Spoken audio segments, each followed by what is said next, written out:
Hello, everyone. Now, our next program item deals with a very important topic, and this is also my turn now to address a trigger warning for sexual abuse and sexual harassment. So please, if you feel not comfortable with this topic, maybe it's better to leave, because we are going to start the session with a film screening by the film When the Music Ends by Me Too Music. And then after that, I will introduce the speakers and the moderator of this session to you. So, film up.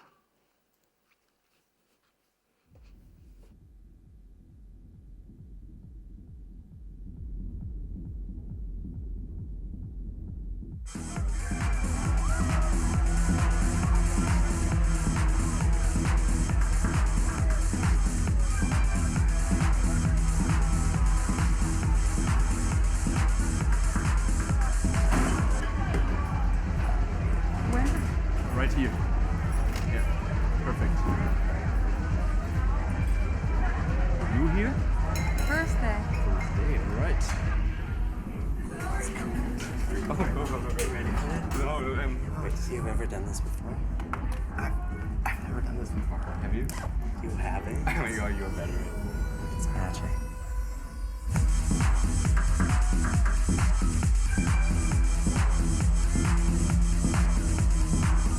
You're really cute.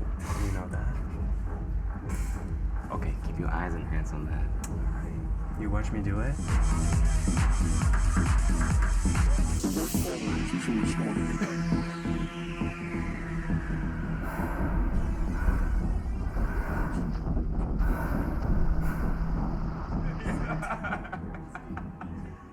Like cheap beer, expensive but really, really shitty beer. Refill liquor over there. Slowly, girl. Slowly. I need to go home.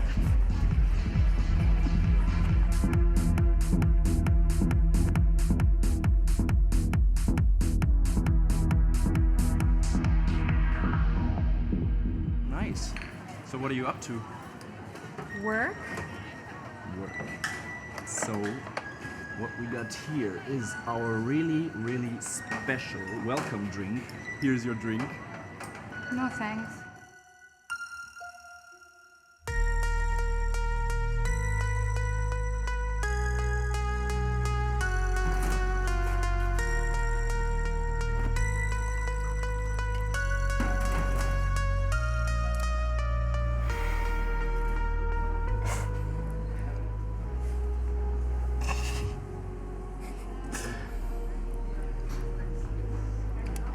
Okay, I have to stop you here. Come on. I have a boyfriend. Yeah, well, he's not here though, is he? No, really, I have a boyfriend. No, you don't. Stop. Stop! Like drinking while working and stuff. I know what you're thinking.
you know? It's like, hey, it's not about that. You know, I'm the supervisor, the boss is...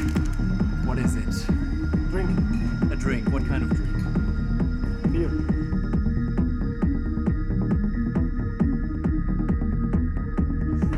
Hey, Don't touch me. Stop. Stop.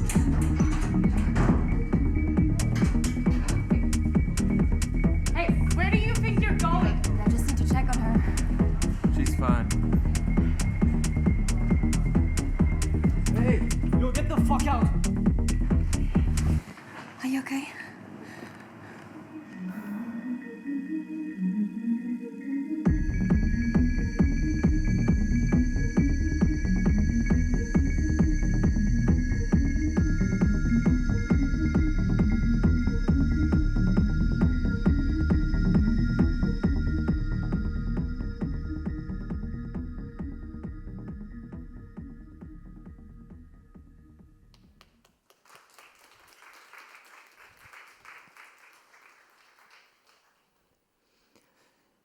So, let's get ourselves dedicated to this very important topic and to see what we can all do to empower safer spaces and to create a world where scenes like this are not happening in the future.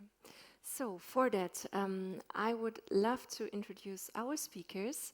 The moderator of this upcoming round of talk is Whitney Wei. She is a writer, a director, and a curator. Whitney, it's my pleasure to have you here.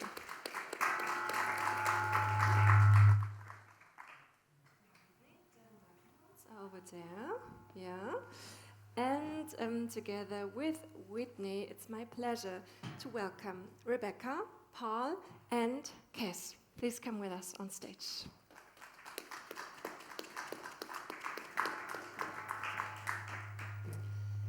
And I have one last point that I would like to address to you. As we will dedicate the last minutes to your questions, you have also the possibility to address them via swap card, our digital tool, and then I can read out the questions, or we can also do it personally. Just having said that, I thank you for being here, and I'm wishing us a very inspiring conversation. Thank you so much, everyone, for joining us on this afternoon. I want to continue a bit of the introductions so everyone knows the perspectives and the backgrounds of the people here on stage. So Rebekah has been in the music industry for about 30 years at this point, and as a DJ and producer, she is found representing the harder sounds of the electronic music scene. And as an activist, she has fought tirelessly to combat the systemic misogyny that allows sexual harassment and sexual abuse to go on within this industry. Paul, over here, has worked on door selection for clubs, bars, and events throughout Berlin, and has also managed a club in the south of Germany.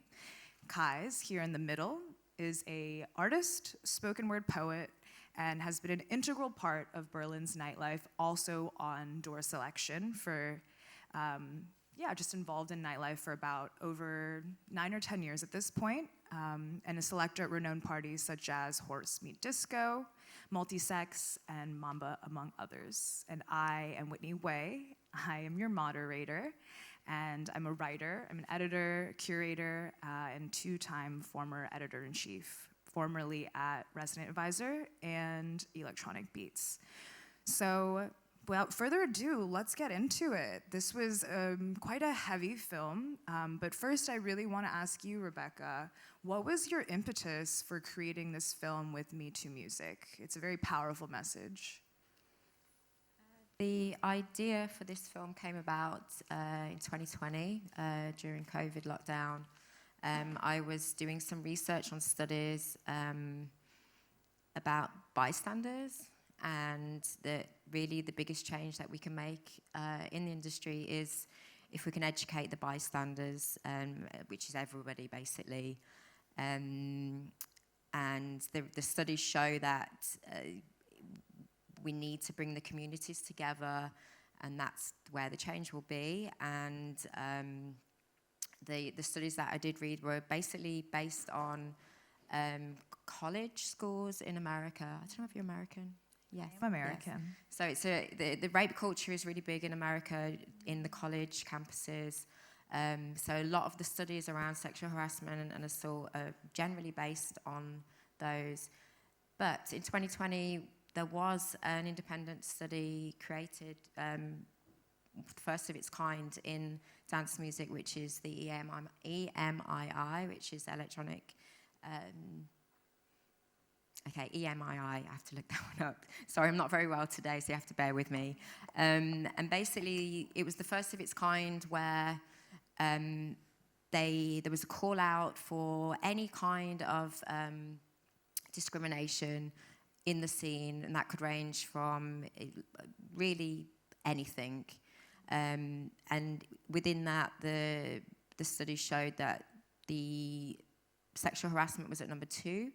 And this was through across the board, not just in clubs. This is in the workplace. This is record labels. This is agencies. This is corporate as well. And then there was, I think, sexual assault was somewhere in the middle of this study. So I knew that I wanted to bring these two things together to really create a film about awareness about what's going on. And so many times people are just not believing. If they don't see it, they don't believe it. You know, that's what we're kind of up against with sexual harassment and assault in the industry. The stories that are in the film are actually real-based stories from the website. So we had permission from the people that submitted the stories to create their stories. So these are things that actually have happened. And despite that they have happened, they are common. And usually people that have encountered sexual harassment, it's not just one time, it's many. And that was also in the study that was covered as well. So yeah, that's it. And then I managed to get the money from Beatport, Pioneer. We got a lot of sponsorship money. We did some fundraising. And 4 years later, we created the film.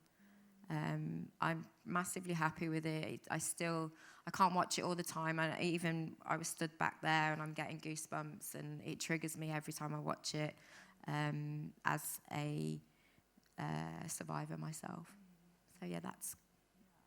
For sharing that. I also noticed that all of these accounts are just intimately interwoven within one instance, like one club setting, right? So like it really made me think about how you go out, you don't know the experience of all these people who are going out with you that are all happening while you're on the dance floor. And when you're talking about bystander effect, for those who don't know, it's kind of like this psychological phenomenon that you kind of think that someone else is going to deal with it. There was this crime that happened within an apartment complex, and there was a woman who was screaming within this apartment complex, and all the neighbors were hearing. I don't know exactly where this was. And then all the neighbors assumed that another neighbor was going to call the police, and then no one ever did. And then the woman, unfortunately, she lost her life. And so it's this idea that we constantly we kind of diffuse our responsibility to other people, but really it's like if you see it, you should really report it, you should really be helping as well. So to the others, so both of you are selectors at Adore. From your perspective and your knowledge base, what were your impressions of this film? I think it's very unfortunately relatable. I've had many friends and from all genders who experienced sexual harassment, abuse, they got spiked, but I've also been in work environments where the flintas were approached in a specific manner by the men. And because the men were much, physically bigger than them, they just didn't feel comfortable speaking out about it because they were like, because they were going to be questioned, like, but what were you doing? How were you dressed as? And I thought it was very important to be, on their behalf, to be speaking up, to keep it anonymous as well. But you cannot be present, in my opinion, in this nightlife scene, and loving to going dancing or working in the night scene, than talking about community, where you actually don't provide the most important part of community, which is being there for each other. Or even just when you're out and you see people, maybe sometimes, you know, not in the right state, to just be like, hey, is everything okay? You want to sit down or something, so that, because you're never aware of what the other people's intentions might be, as you can see in here. Yeah, that's what I have to say about that. I think you said all the things, but yeah, thank you for inviting me here, because this is a very emotional topic. Also, like me, I was staying in the corner, like about to cry, because this is out there, and we have to speak out loud. Very. I think the topic got a bit more present during Corona, because everybody got like locked up, and people thought about maybe a bit more what's happening in the club, and like the community met somewhere else where it's more quieter and maybe share more experiences. And then I think the clubs hired awareness teams, and this is how it started a bit more to get present. Yeah, so very happy that this is happening. And for me as a selector, used to be, not anymore because different plans now, but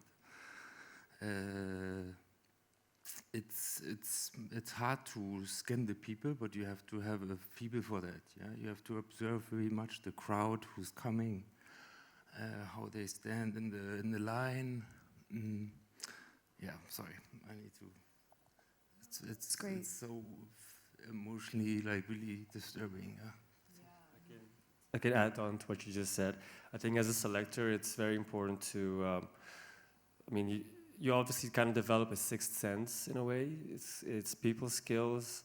At some point, you're just able to read human behavior. Also, when you talk to them, and you can kind of sense, okay, what they're here for. I mean, obviously, we're humans, so sometimes you make mistakes, you make errors.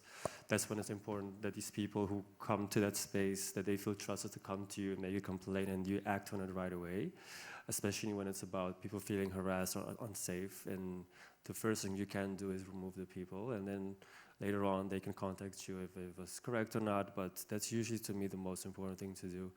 And yeah, it's really people skills and reading people. And if you're also part of this scene, at some point you also see specific people probably often, and then you kind of have an idea, okay, this person maybe gets a little too unhinged too early. And because you have to think about the other people who are there as well. You as a party goer, for example, or maybe if you're just going there to socialize, for some people it can be very traumatic if you see certain people getting too drunk or too high or whatever too early, and that can have some sort of effect on you too, as, you know, being indirectly part of that, I would say. It seems like the selectors are really the first line of defense, right? So it's like, okay, they're really filtered. They're the big kind of filter at the top for all the people that are coming in, and then you have the door staff, but then also the individuals themselves. So if everyone is aware, and you all coming to this panel is gaining awareness of your responsibility as well. So we're really, when we go out, yes, we're gonna have a good time, yes, we're gonna listen to music, we're gonna have fun, but it's only fun if everyone is safe. If you're safe and everyone's safe, then that is the ideal for a nightlife experience. So in the film, there's a really particularly cutting scene where the woman she's lying on her side, and she's bullied online for speaking out. So they call her a groupie. They're like, cry me a river. Why do you think so many people are so actively against, even, antagonistic towards someone who's speaking out and speaking their truth about abuse and sexual harassment? I think it's really because, I hate to say it, but we're under this patriarchy where women are just not believed. It's set up for the man to, or not even just the man, but the predator to be, it's like innocent until proven guilty. So everything, the whole system is just geared up for that. And we know statistically that like 95%, if not more, of people that come out with these stories are generally telling the truth. But usually it's a power dynamic, and this is where we talk about like the patriarchy, where you have like usually the perpetrator is at the top and he's more powerful, where the woman is many times of color as well. So it's really like the dynamic is really harsh. So I think in that instance, she's after something. She wants to bring him down, or she wants this cancel culture. But I think people don't understand that if it is this huge power dynamic, women have only been playing by the rules that we've been set out to. Now we're breaking them, we're trying. So I feel like we get a lot of this negative feedback, and we see it a lot because people just don't want to believe it. They're not trusting. And I do think it's this power dynamic, realistically. I think also the time got so quick, yeah. So you have the chance to comment within 1 second everything what you want in the world, like without even thinking about it. So everything got, the pace is so quick in putting your opinion out there without even knowing what kind of response you will get. Yeah. So you can really hurt with like the comments or reaction, whatever you comment, And I think men are about hopefully to lose power out there, Then I think it's a little bit of a struggling white man, maybe, yeah, that they kind of see that the women speak out, and this is happening, You can see it out there, and I'm very happy that this is happening. That you also opened the window with this event. Kind of to add to what you just said, obviously we know it's not all men, but most of the times it is unfortunately men who are the predator or the aggressor in that. And I think for those of us who identify as male and we say we're not part of that big part that's the aggressor, I think it's very important to show or communicate with the women or the flintas around us that you can depend on us, that we are like a support, and more than just an ally, that if something happens, you're afraid to speak up, that we can help you or do it on your behalf. If that's sometimes too intimidating, I think that's very important to communicate that, so that also it doesn't become an isolated thing where we have to be like, well, that's your problem, but it's also our problem, I think. And very important to communicate that we can be of help as well. Going back to what you said, Rebekah, very briefly, some people are so actively resistant because when you become a fan of someone who's very powerful, who's probably talented, and you like their music a lot, and you're listening to every day, and you wanted to go see them, I think that there's ways that we really rationalize still clinging on to the things that we like, right? I think we have this cognitive dissonance that we all, in small ways, we do it incrementally, like for instance, buying fast fashion, even if we know that it's destroying our environment, but then it really goes to the fullest extent, which is supporting certain artists that do commit heinous crimes and just trying to push it away within our minds as well, and then fiercely defending that, because that kind of questioning and realizing, this person is a perpetrator might make you kind of uncomfortable. And so in order to alleviate that discomfort, we really use a lot of kind of mental gymnastics around it as well. Yeah. Okay. Speaking of the Me Too movement, which is obviously a very prevalent part of this conversation. So in 2017, it's been about almost a decade now since a massive spike in the Me Too movement. I think everyone really saw it when it was online, #MeToo. It's been a decade since then. So do you think the industry has improved in the way that we address sexual abuse and sexual harassment? Because you've been in the industry at this point for 30 years, working really hard, doing activist work, and yeah, you've seen the lay of the land. I think it has got better. we're not there yet, though. We haven't had our Me Too movement. We haven't, and that's really the honest answer. Would you guys agree? You think I agree. Like, I think to some extent it has, but also to other extent it hasn't. Because if individuals are still not feeling confident enough to speak up about experiences, then clearly it's very far from where it's supposed to be. Which means there's a lot of work on our side as well to do. Whether you're a party goer, whether you're an organizer, or working at a bar or whatever, that's. This kind of needs to be in the back of your mind constantly. And you always need to have a little eye on the audience as well, even if you're just a bartender, because you for who knows, you might save a person's life by noticing something. Yeah, I think at the door many things change because there's another team coming into a club, like the awareness team, you know, so it's not the bouncer anymore, which is kicking through the audience to like kick somebody out, or like this massive man, you know. So there's another team like communicating with the selector, with the club manager, with the door. Hey, there's something wrong here. So things change there, but like Rebekah said, or you also, it's the window is open, and but it needs to be open more. There are more windows, you know, so it's a constant work, a constant comment, a constant meeting in the communities to speak out loud. I just want to go back to the reasons why. What we've seen from doing Me Too music is that what we tried to do was to do things sort of behind the scenes, to go to the agents that may be representing DJs that have many stories on them, to see if they're going to be accountable for it. Are they going to still continue to work with that person? AFEM, Association for Electronic Music, placed this a really good reporting system, and they really wanted to like suspend people and then investigate and then take action.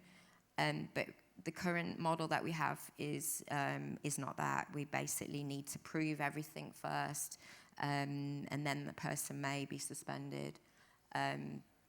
So we're not in a place where we really take this seriously enough to be like, you know what, if that person is still around working, people are at risk. And this is a risk and safety issue. This isn't just like we're talking about sexual harassment. If we put this whole category with risk and safety, it's not diversity, it's risk and safety, and get people to take it more seriously. And we have got companies that can go in and put reporting systems in, corporate and venues as well. And then we will start making a change.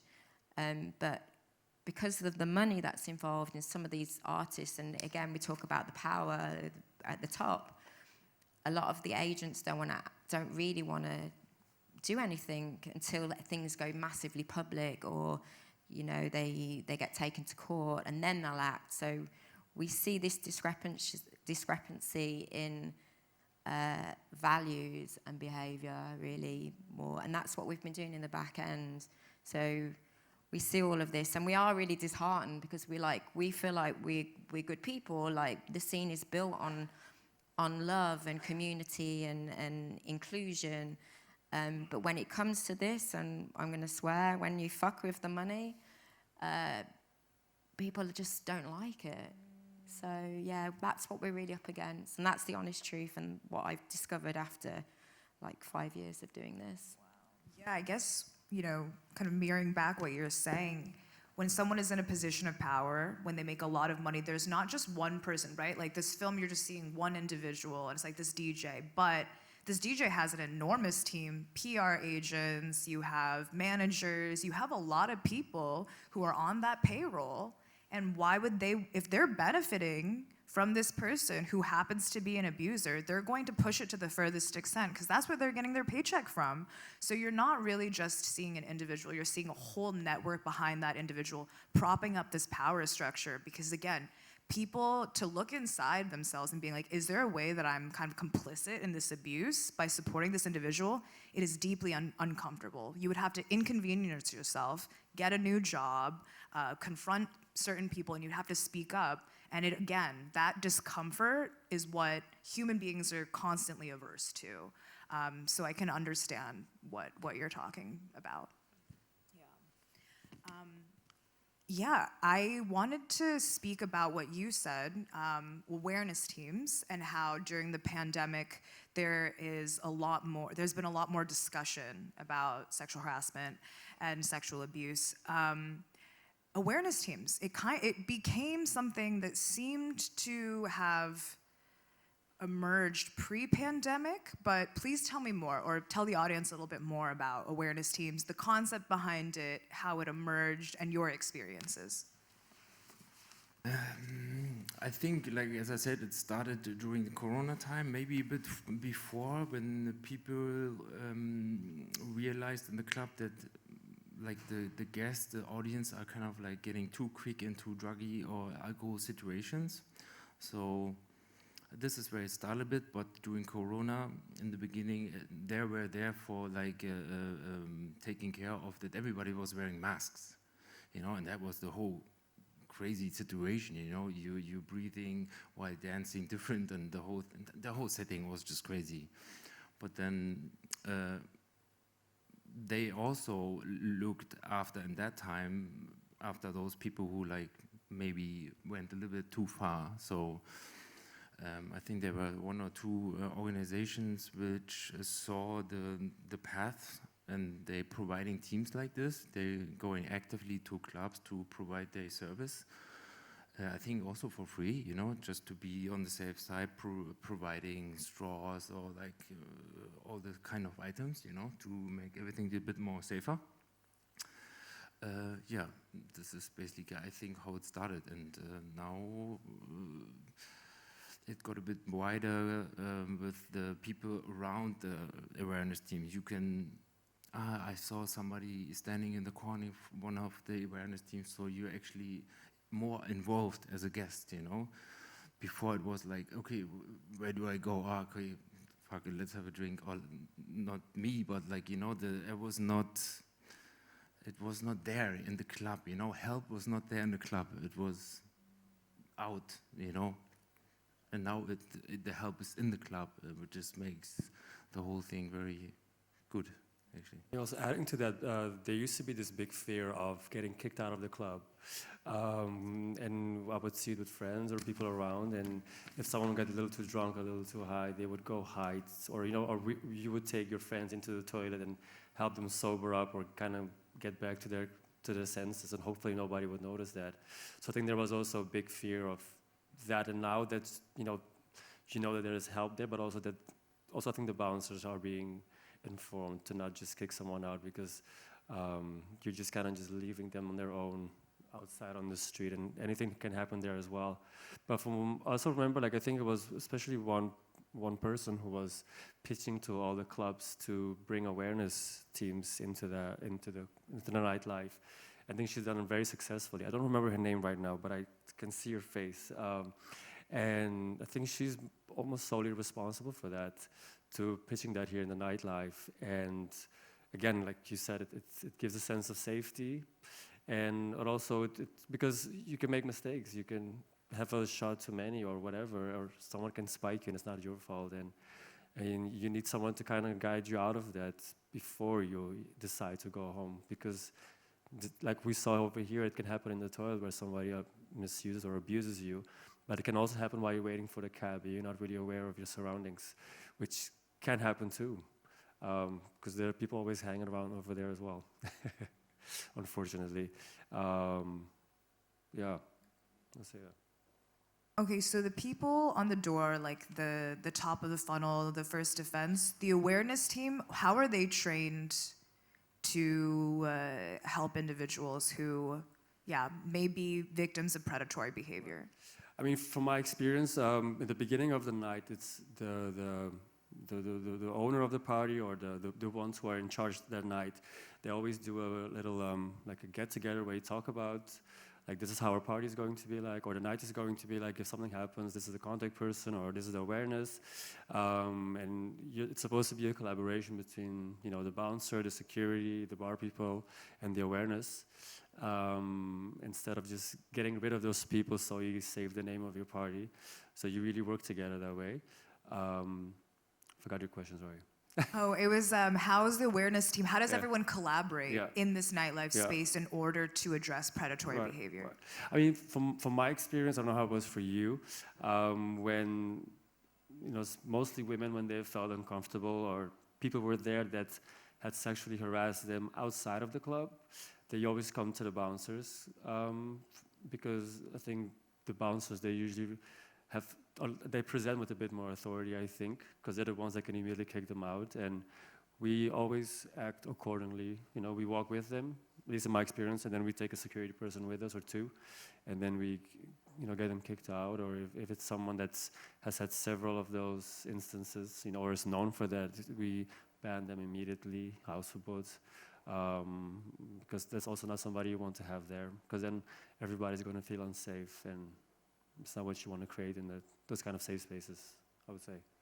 Yeah, totally. Can't say anything more. Just the spiking, actually, a few years back, you know, that was. Do you remember that? Yeah, that was really a scary moment in the party scene. Yeah, actually, my best friend got also spiked and I carried her to the hospital, and this is what really it scares you, you know. But the communication got definitely better between the club, the staff, you know, those little meetings before, you know, how many guests you expect.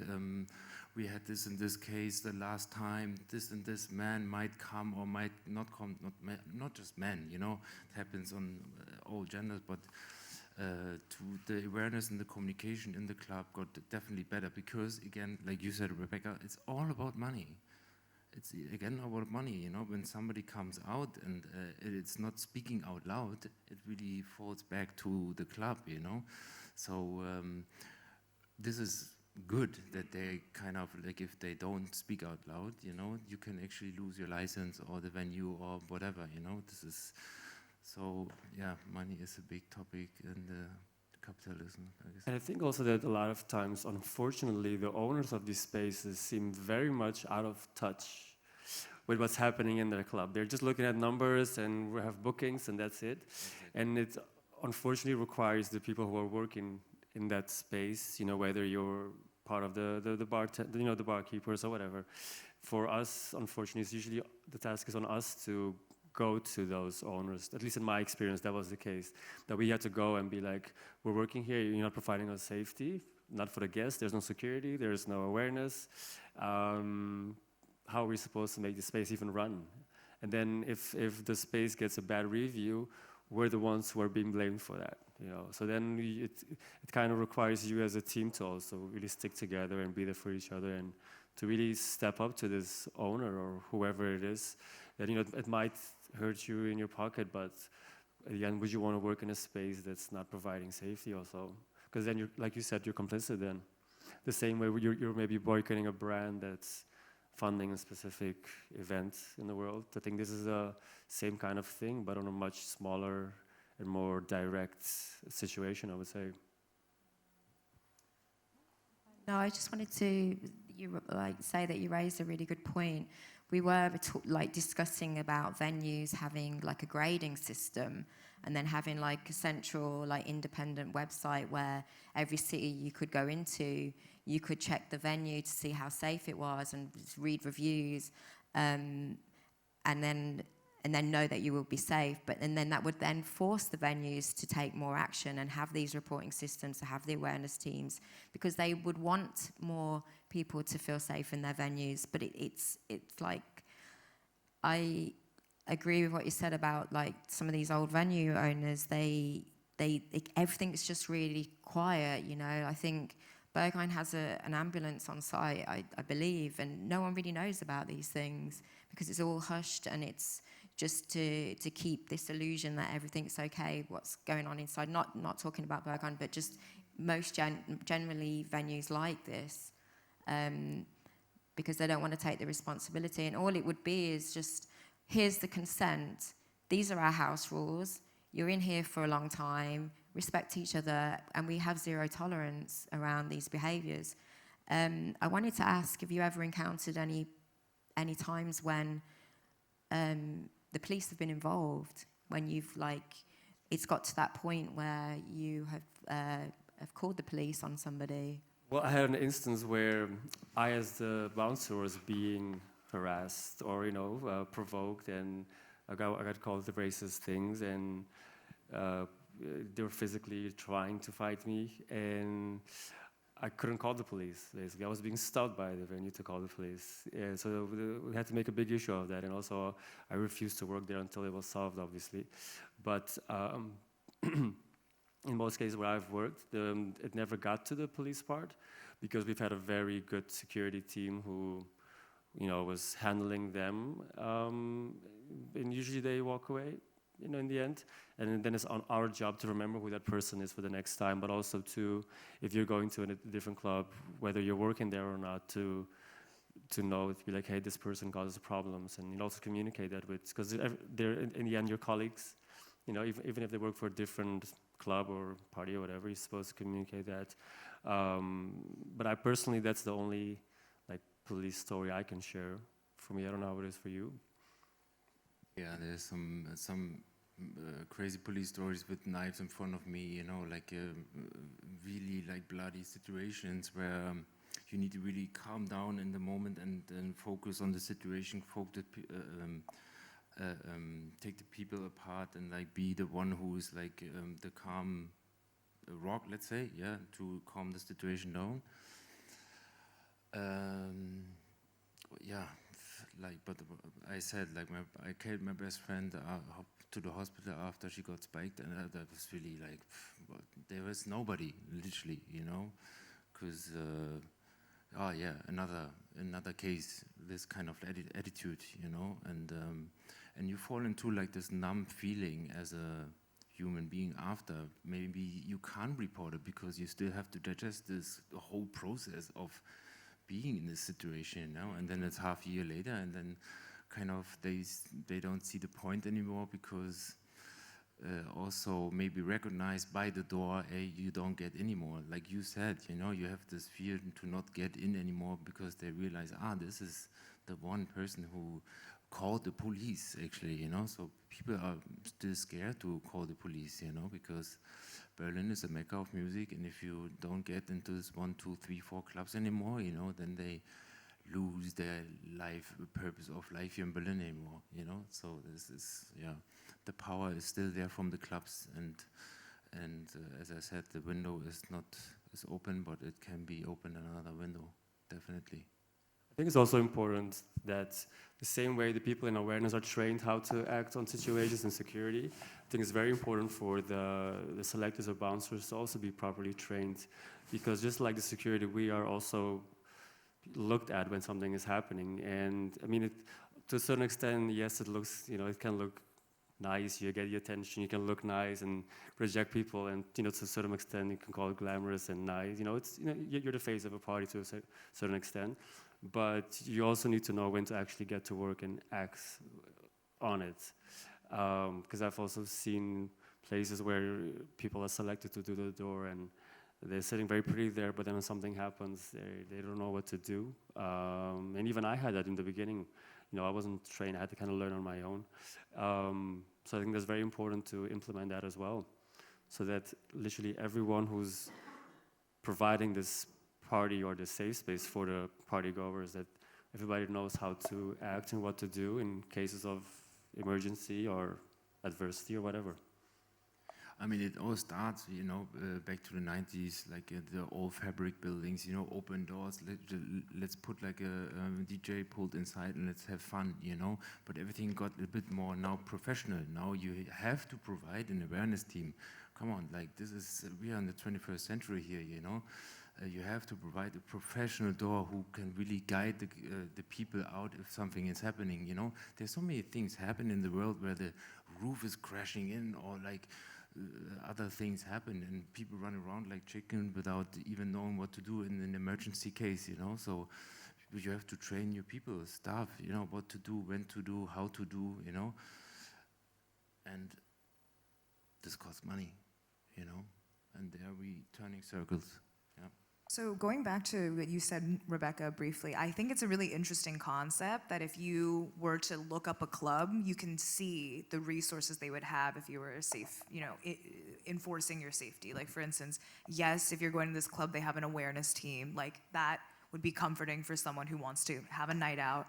Yes, they have a trained door staff. Like, having the resources at your disposal to prepare for a night out seems like a really incredible resource, and something that would definitely be beneficial for the club scene at large. So hoping for that one. But we have 13 minutes left.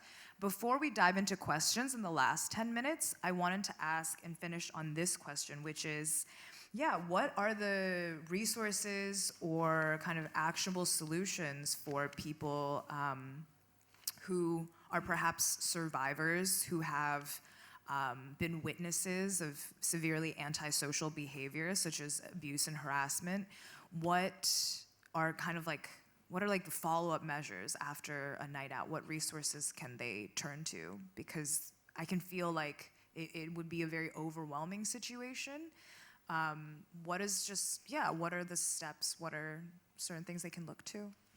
Okay, we offer like a protocol, basically. So the first step would be for them to speak to the venue, make a report, go to the police if, you know, when they're able to make a report as well. This just makes it official, regardless of whether they want to really go down the road of like prosecution. But it just makes things more official. Then we recommend different groups, depending on the country, where they can speak to somebody. This all can be anonymous as well. And yeah, it's just basically listening. And then on the other side of it is the responsibility that we have, the venues have, the awareness team has. It's always about what the survivor wants to do. Do they want the person, you know, to be thrown out of the venue? Do they want to get the police involved? And this is why I ask about the police, because it should be down to them whether they call the police or not. And that should be the question that's posed to them, rather than the venue making that choice. And it's just really listening and supporting. And I know it's a lot of signposting as well, but it's kind of like those is the kind of ways. Me Too, we have access to lawyers in different countries where they can have free legal advice. But yes, it's more of that protocol, really. And they can be reported afterwards as well. We had an incident that happened in an Amsterdam venue a couple of years ago, and we managed to get the victim report. We also got witness statements, and we had the full movement of this person around the venue, and it was incredible. So yeah, we can really get involved with that and to support in that way. What is there a website where they could look up? Yeah.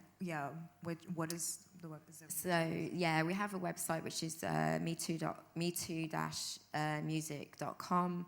We have a bunch of resources on there as well for support groups, rape crisis hotlines, things like that, and also direct emails to ourselves.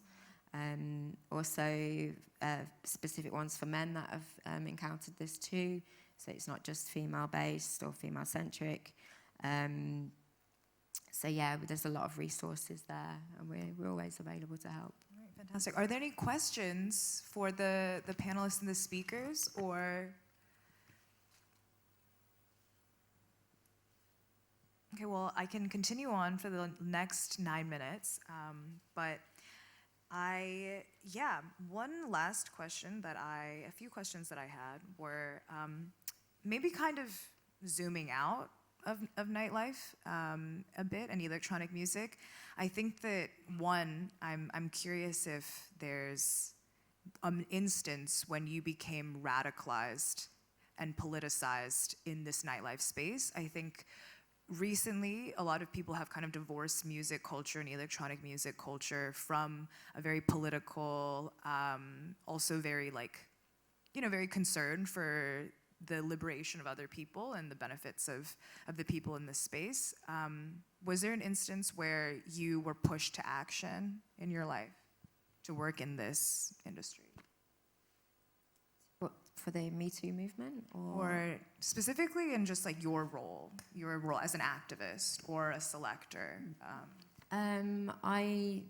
For me, it was during lockdown. There was many stories about Derek May that came to light, and I think it was Eric Murillo as well. So Eric Murillo, he passed away, and I didn't realise it was 2 days before he was due to go to court for a rape allegation or a rape charge. It would be a rape charge.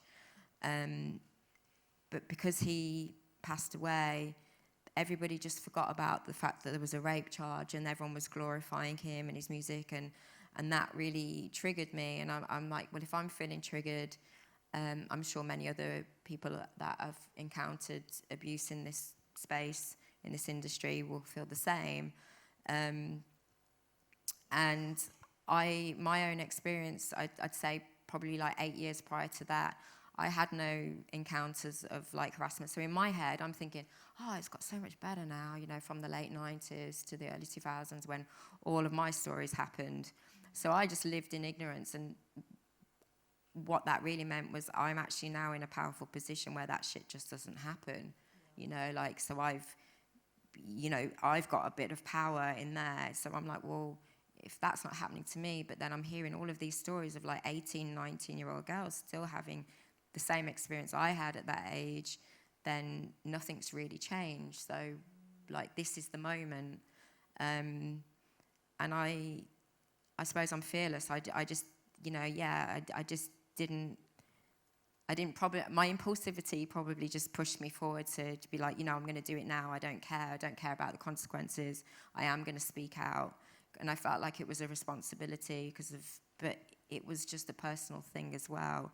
And lo and behold, there was so much that came out, and so many women's stories were exactly like mine, and I still hear it now. It's like, not like, I wish it was better, and we try to do the best that we can, but there's so much fear still, and I don't get involved with many other activism because this is like, I can't spread myself out too much. This is what I've chose to really get involved in for me personally. So There's a lot of defending very vulnerable young women, and also having your eyes open all of a sudden, right? Like you were saying that, you have progressed in your career and you're like, oh, it has been getting better, but then, these stories of these really young, vulnerable women are proving otherwise, that there's still so much work to do. You're really putting in. And what about you two? Was there, in the last 5 minutes, we can talk about how you became politically radicalized in your own set field? So for me, the Berlin nightlife has played a big role in really coming into myself, because I felt safe here to explore myself to the utmost part of it. And there's some people in the audience here, DJs and other friends of mine, that I've met through the nightlife, and they've played a part in making those spaces safe, whether it was through music or behind the bar or at the door. And but I've also had friends who unfortunately were spiked, and happened in nights where we were together and maybe we lost each other for like 10 minutes, and then you get information back that happened. And I think that, there are people in all parts of life where you are a giver, and there are some people who are more like passive. And I think for me, naturally, it was, I wanted to continue giving to that scene that gave so much to me, but also more on the let's say the behind the scenes part of it. And for some people, that's, for example, working on awareness, and for me, it was almost naturally doing selection.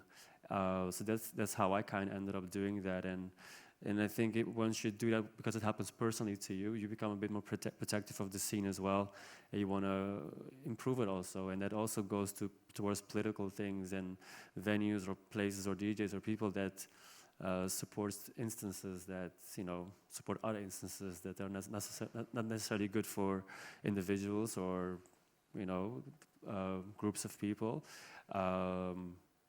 So it kind of like trickles out, and like you said, you cannot spread yourself too thin, but I think it's very important to be aware of that, because when you are in these positions, you do represent a specific status, and that's important, I think. I always couldn't see violence in any situation, in any moment. I was always defending the weaker person, more or less. So, and also giving something back to the scene, which gave me so much. Also, so that was the reason why I actually got here. And yeah, I mean, the personal situation I said before with my best friend, but I also got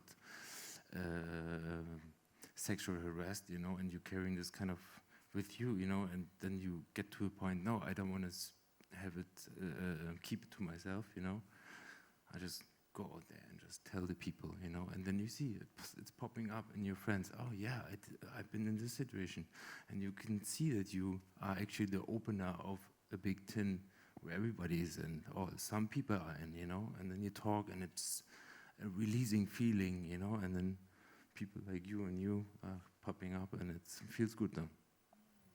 Yeah, what I'm really hearing here is this understanding that you are hearing and connecting to people, but then you also have had these experiences happen to you, and in order to kind of sublimate a lot of the pain and the emotion, the difficult emotion that is involved with confronting trauma in your life, you've sublimated it, and then you're able to hopefully change the scene and change lives. So thank you so much for all of your efforts and for doing what you do and for fighting the good fight.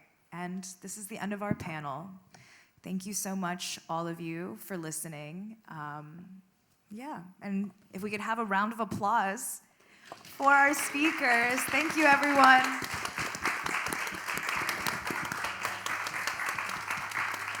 Thank you so much also